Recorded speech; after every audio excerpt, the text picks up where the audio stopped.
Congratulations, Rachel, and thank you again, Danita, for all of your service.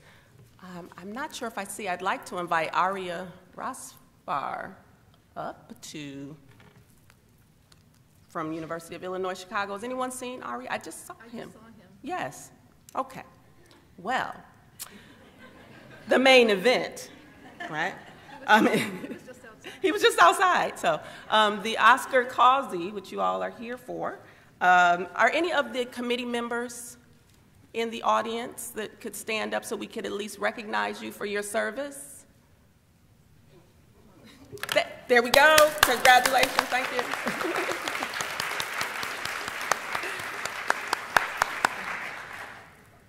I'm going to invite Freddie Hebert to come up to reveal the 2017 winner for the Oscar Causey Award.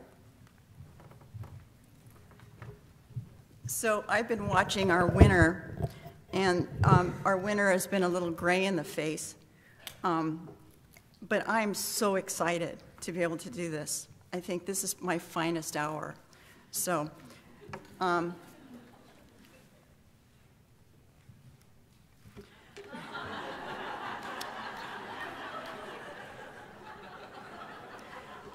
so in the first photographic record of our 2017 Oscar Causey winner, the prediction might be that this individual was destined to be a dancer, definitely something creative. The creative prediction would come true, but there were some twists and turns along the way. Our winner's first books, now he didn't write, oh shoot, I worked so hard. So our winner didn't write these books, but they were the first books of interest of our winner. Had a David and Goliath theme, a protagonist up against incredible odds. This theme of matching one's wits and proficiencies against odds, especially hard problems in education, would be prominent in our colleagues' professional life. But initially, it seemed that the theme of mechanics would be the takeaway from these books. Our winner showed an early interest in construction projects, such as local drainage systems. This interest in machines and construction was expressed in sewing and woodworking during the elementary and high school years. Proficiency with the sewing machine was so considerable that it resulted in the production of an entire suit and matching shirt. Later, as a college student and beginning teacher, our colleague made and sold silver jewelry.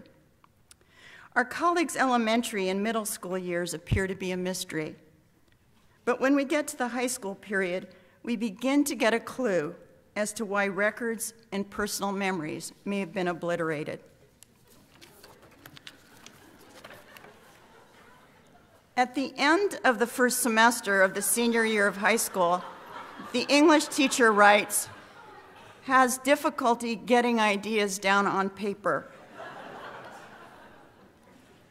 Little would the English teacher know that this student would go on to have a book that on November 9th, 2017, was rated as the #3 book in educational philosophy. That's not just literacy, educational philosophy on Amazon, and it has been at the #1 spot at various times. For physics, the instructor's evaluation was not a good effort. As a literacy scholar, however, our Causey winner had the capacity to take an archaic lie detector together with a reel-to-reel tape deck and make it into a voice recognition machine. And the data gathered with this device would result in an article published in Harvard Educational Review that would win the prestigious Albert J. Harris Award. The chemistry teacher's comments were perhaps the most inventive, often somewhat puzzled, but has made some genuine attempt. The somewhat puzzled part of chemistry seems to have been expressed in a planned prank for high school graduation that involved inflating Santa Claus balloons with hydrogen. Fortunately, it didn't happen. the prank, or we might have never had our colleague.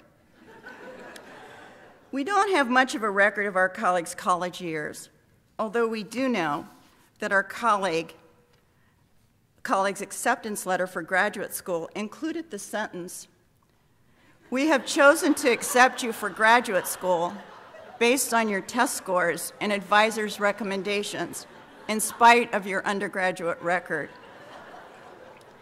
So, what happened to change the course of our Causey winners' academic pursuits? What happened was that our Causey winner became a teacher. As a teacher, our Causey winner became highly interested in understanding how children develop literacy and how teachers can help that process. When our colleague returned to a local university to learn about the things that fall into the category, things I wish I'd known when I started teaching, a professor recognized the intelligence, creativity, and commitment of this individual. This scholar encouraged our colleague to apply for graduate school in educational psychology. In graduate school, our colleague found additional mentors. I hope you recognize who that is. One mentor gave our colleague, that would be this person on the slide, the opportunity to be the sole author of an article in the first volume of the prestigious Handbook of Reading Research. Did I mention that our colleague was still a graduate student when this article was written? One of the traits of our Oscar winner is loyalty. Our scholar took the first job offered out of graduate school and stayed at that institution for 33 years, despite getting offers from prestigious other, not that this is a very prestigious institution, but other institutions. Our winner has been an incredible colleague, collaborating with others on grants that have resulted in awards of national centers. Further, many of our colleagues' more than 50 articles in refereed journals have been co-authored. Chief among the co-authors has been our Oscar Causey's first PhD student. The papers in the archival literature have influenced our knowledge immensely. Papers have been published in the most prestigious journals in educational research.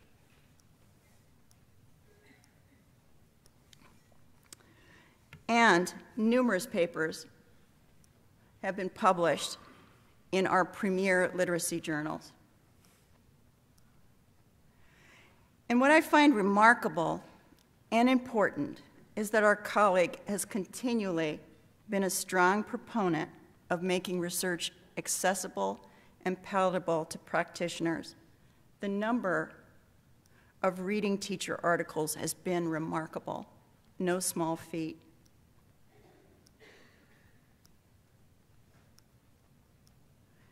Now, there have been many book chapters.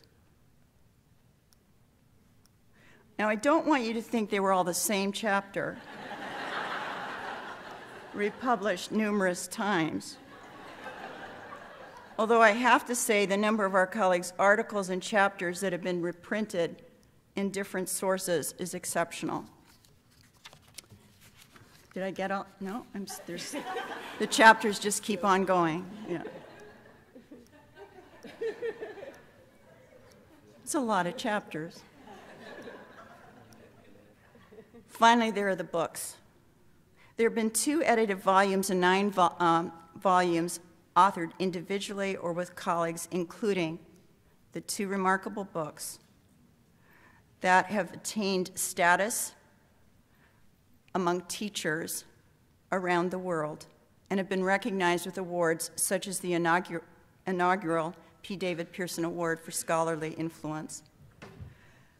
Our Oscar Causey winner recently retired from university administration, but the writing and presentations to educators haven't been retired. Although there are a few more trips in the kayak where our colleague paddles looking out at beautiful views, including that of the spouse that has been our colleague's partner for 37 years, exactly as long as the participation of our colleague in Literacy Research Association. I'm absolutely honored, thrilled, and pleased to announce Peter Johnston.